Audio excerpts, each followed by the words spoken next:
Hi guys, this is Rahul from Simplilearn and welcome to this video on the PERT Analysis method. PERT, also known as Program Evaluation and Review Technique, is one that is used in project management to analyze the time required to complete each task and its associated dependencies to determine the minimum amount of time required to complete a project. It is a variation of the critical path method, about which you can learn by clicking on the top right corner and watching our video on the same. Now coming back to PERT.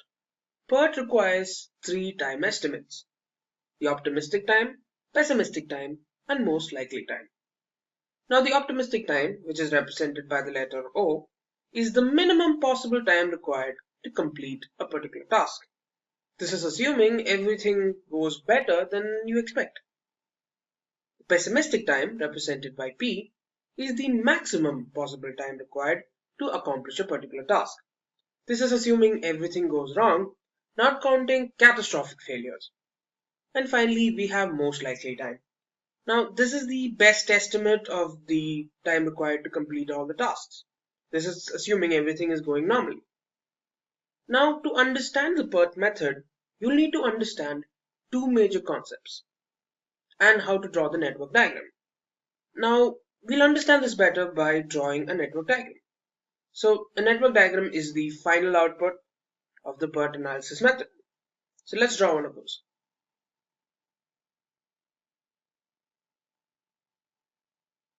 We have a few nodes and arcs between them.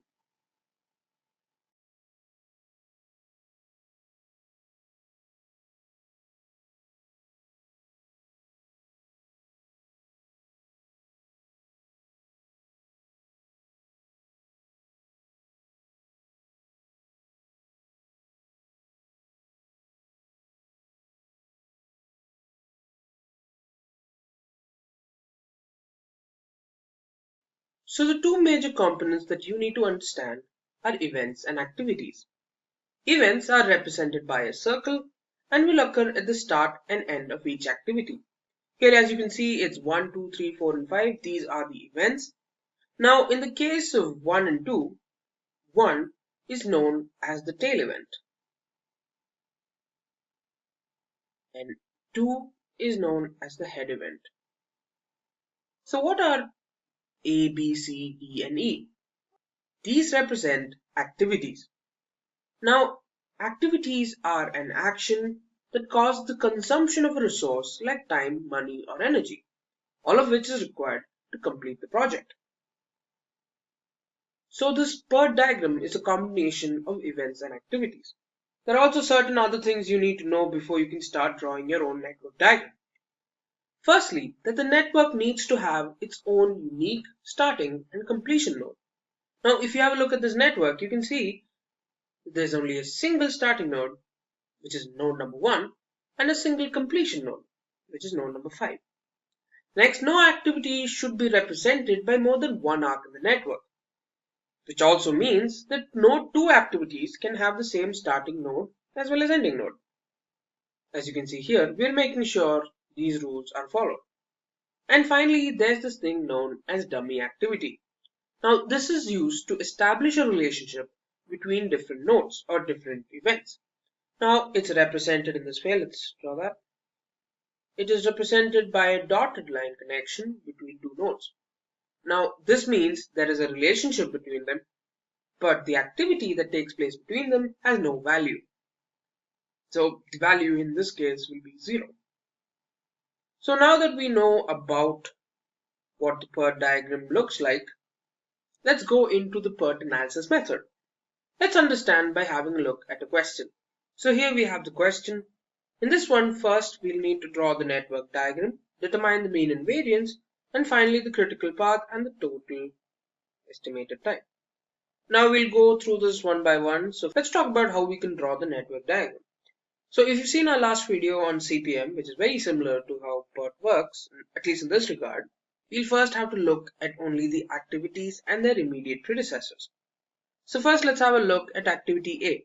Now here we can see that activity A does not have an immediate predecessor, nor does activity B and C, which means that all these activities are starting activities. These are connected to the starting node since they don't have any immediate predecessors.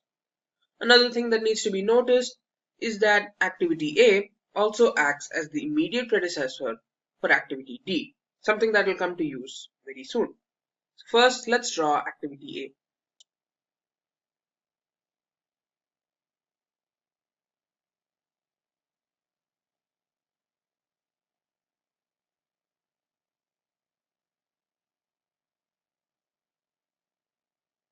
So, activity A. Now, let's have a look at activity B. Now, activity B is also another one that does not have any immediate predecessor, so it can be directly connected to the starting node. It also acts as the immediate predecessor for activity E. So let's draw activity B.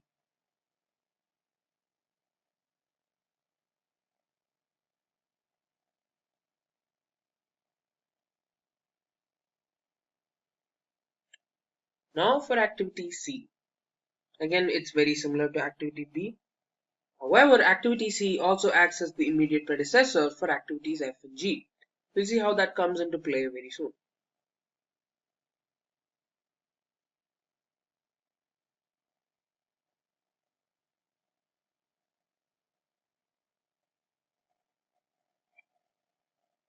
Now for activity D. Activity D is immediately preceded by activity A. It also acts as the immediate predecessor for activity I, which is, we can directly draw that. Let's put that here.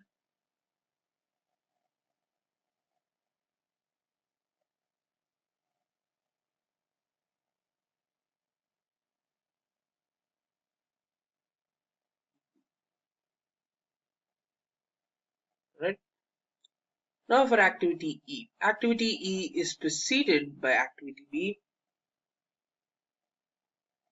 Well, you can notice that activity E and F act as the immediate predecessor for activity H, which means at some point activity E and F have to combine.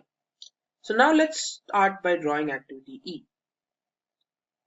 Let's add node number 6.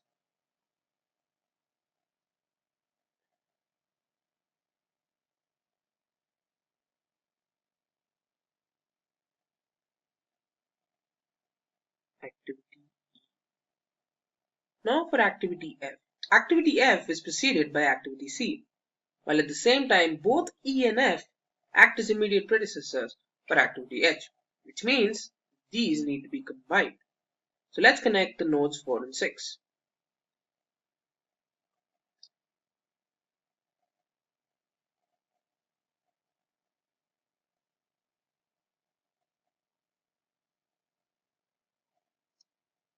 So now activity F is complete. So let's just click through the ones we have completed. Now for activity G. Now activity G is preceded by activity C, which is right here. It is also used as a combination along with activity H, acting as the immediate predecessor for activity J, which means nodes G and H have to combine at some point. Now since this is preceded by only C, let's directly connect it. Let's draw activity G.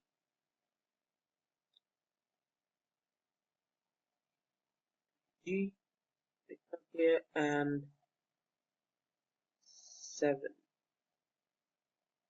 Now for activity H. As you can see on the table here, activity H is preceded by a combination of E and F, which means it starts from this node. While at the same time, both H and G act as immediate predecessors for J, which means H and G need to be combined right here.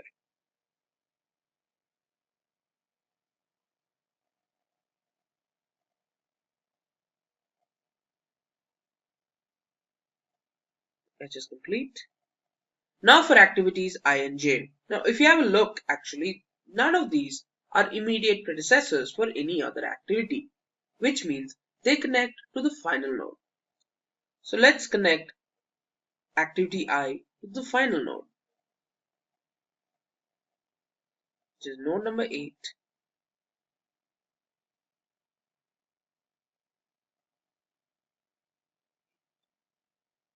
So I is done.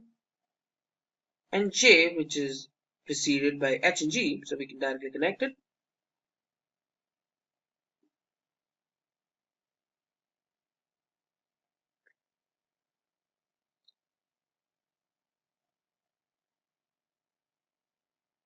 And there we go.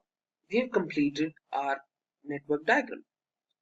Now for our next step, determining the mean and variance. So you might be wondering, if you watched our CPM video, that each of these activities don't have a time associated with them. For that, we'll need the mean. So let's learn how to find the mean and variance. So now our next step is to determine the mean and variance. So for that, we have specific formulae for each of them. So to determine the mean, the formula that we need to use is mean is equal to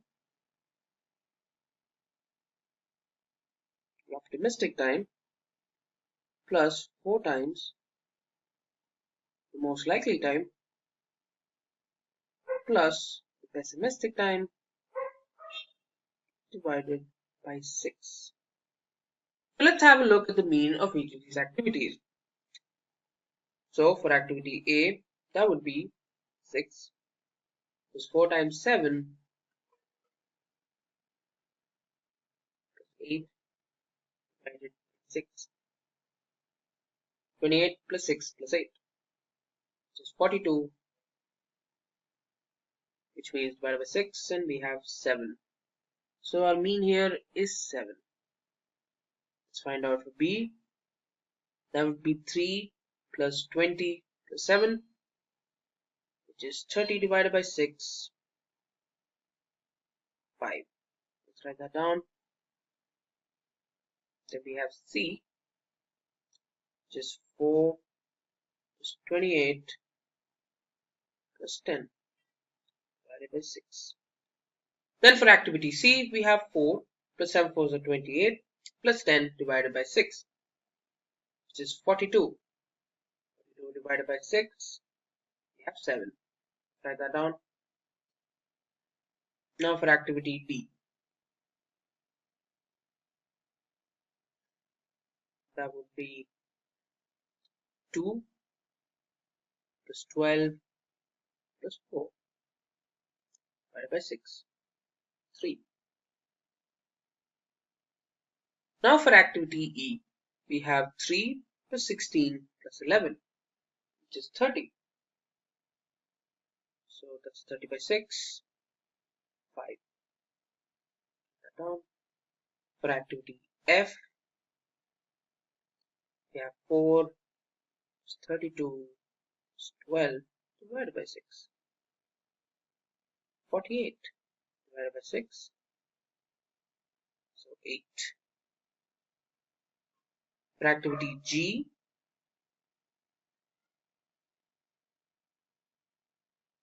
that would be 3 plus 12 plus 9 divided by 6, 24 by 6, 4. Write that down as well. H, which is 6 plus 24 plus 12 divided by 6, 42 divided by 6, 7. Activity I, that would be 5, 32 plus 11. So for node I, we have 5 plus 4 8s are 32 plus 11 divided by 6, which is 48 divided by 6, which is 8. And finally, we have activity J, which is 3 plus 4 3s are 12 plus 9 divided by 6, which is 24, 4. Let's start that down here. 4. So let's clear this up since we've figured out the mean. Now let's apply this to variance. And for variance, we have a formula which is represented by sigma square dp minus d0 divided. So this formula can be represented in the form Tp, which is the pessimistic time, minus T0, which is the TO, which is the optimistic time, divided by 6, the whole square. So let's apply it to each of these activities. For activity A, that would be 8 minus 6 divided by 6, the whole square, which is approximately equal to 0.11. Put that down. Then we have activity B, which would be 7 minus 3 divided by 6, the whole square.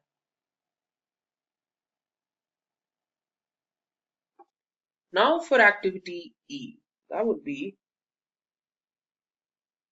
11 minus 3 divided by 6, which is 8 by 6, which is 1.77. Let's put that down. Then we have F, which is 12 minus 4, 8 divided by 6. Again, that would be 1.77. Which is, so we'll write F as well. 7. G, which is 9 minus 3 divided by 6, which is 6 divided by 6, which is 1. 1. 12 minus 6 divided by 6, again it's 6 by 6. 1. 11 minus 5 divided by 6, again 6. 1. And 9 minus 3 again, so 1. Now we've figured out the variance for all of these activities. Now the next step, now that we've determined the mean of each of these activities, is to put them in our diagram. So let's do that. Look at the duration for each of these nodes. A 7, B 5, C 7 again, D 3, E 5, F 8, G 4, H 7, I 8, J 4. Now let's find the critical path and the total estimated time. For that, we'll need two major concepts, the backward pass and the forward pass. We'll be using two concepts known as the earliest start time and the latest completion time. The earliest start time is known as forward pass, and the latest completion time, or LC, is known as backward pass.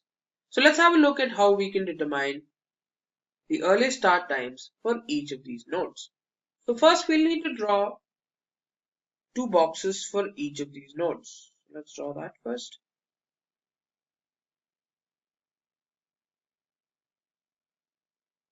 This is actually a single box divided into two, but technically it's two boxes.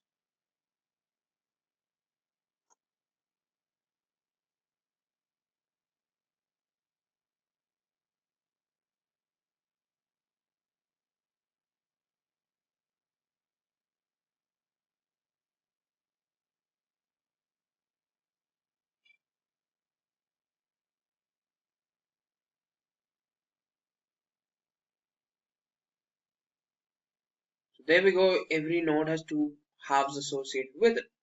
So here the lower half represents the earliest start time and the upper half represents the latest completion time. So to determine the latest completion time, we need to first determine the earliest start times. So to determine the earliest start time, we have a formula which is earliest start time of the second node is equal to the maximum. So we will see multiple nodes connecting to a single node. So in which case we'll have to choose the maximum among two. So the max of I of the tail node and the distance between them. Now if this seems a little complicated, it becomes really easy once we have a look at the diagram here. So first, without further ado, let's get started.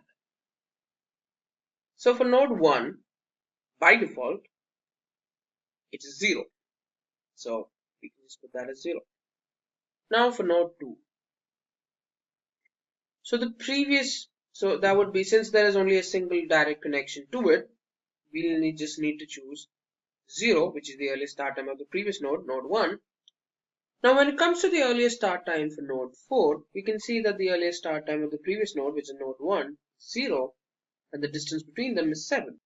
So when we consider node 4, we can see that the earliest start time of the previous node is 0, and the distance between them is 7. So the earliest start time for node 4 is 7. Now for node 5,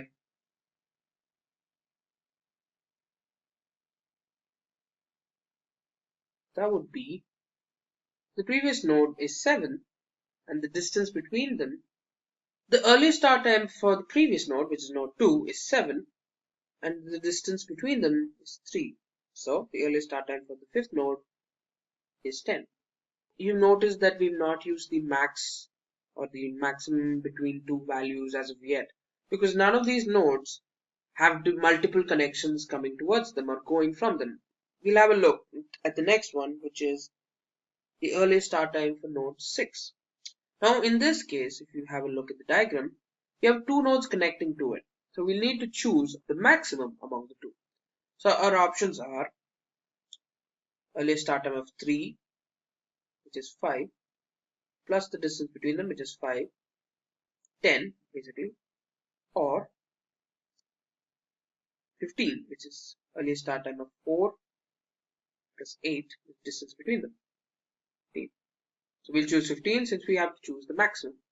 So the earliest start time for node 6 is 15. So now for node 7.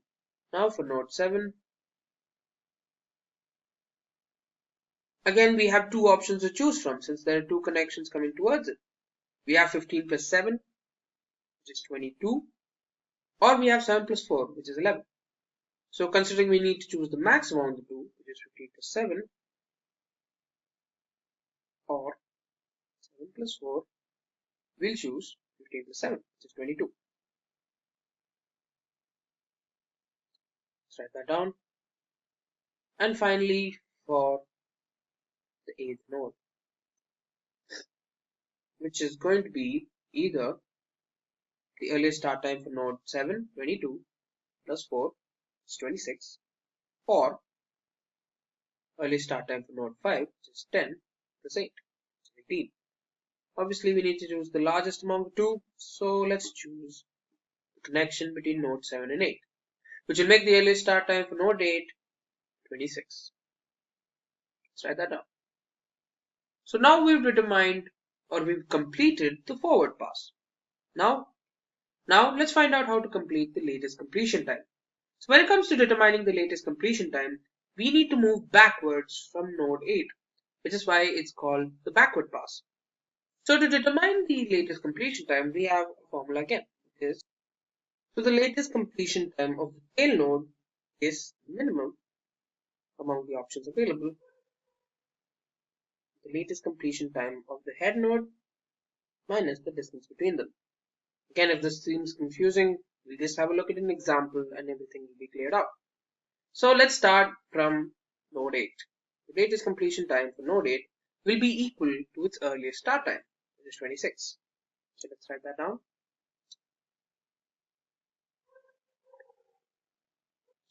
Now for node 7. So when it comes to node 7, there's a direct connection. There's no other different nodes. So we can directly apply the formula, which is 26 minus 4, 22. Now for node 6. Again, node 6 is again directly connected to node 7. There are no multiple connections.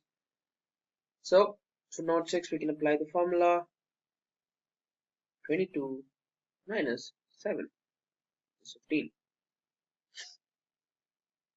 Now for the latest completion time for node 5. Directly applying the formula, we have 26 minus 8 is 18.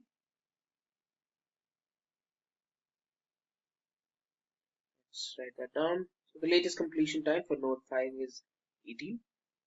Now for node 4, the latest completion time for node 4. Now in this case, we have 4 connections coming from node 4 to nodes 6 and 7.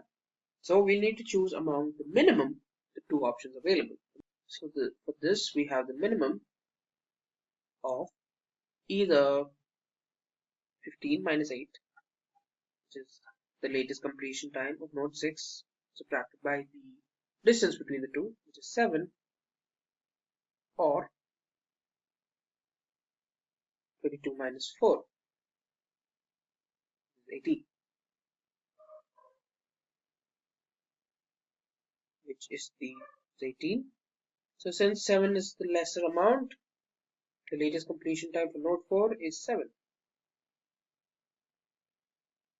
Now for node 3, again it's a direct connection, so we can directly apply the formula. 15 minus 5 is 10. Shut that down. Now for node 2, again another direct connection, which is 18, which is the latest completion time for node 5, subtracted by the distance between them, which is 3, 15. Shut that down again. Now all that we have left is node 1. Now like node 4, we have 3 options to choose from. For node 1 is the latest completion time for node 2 minus the distance between them, 15 minus 7 is 8, or the latest completion time for node 3, which is 10 minus the distance between them, which is 5, again it is 5, and finally it's going to be latest completion time for node 4 subtracted by the distance between them, which is do that again, or it's the latest completion time for node 4, 7 minus the distance between them, which is again 7, 0. Now it's easy to guess that the node 1 will have 0, and there we go, we've finished the backward pass. So what do we do with this information? We find the critical path. So to find the critical path, or for a particular path to be the critical path, it has to follow certain criteria. The earliest start time of the tail node should be equal to the latest completion time of the tail node. Likewise, the earliest start time of the head node should be equal to the latest completion time of the head node.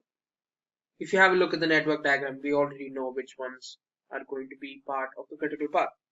Finally, there's also one criteria, which is the earliest start time subtracted for both the head and tail node should be equal to the latest completion time subtracted for each of these nodes, which is head and tail, which should also be equal to the distance between them. Now, you can see there are certain ones available, which are these 1, 4, 6, 7, and 8. Now, if you have a look, they do satisfy all these conditions. 7 minus 0, again, which is the distance, 7 minus 0, distance, 15 minus 7, 8, 15 minus 7, 8. Likewise for all of these. So now, let's draw the critical path.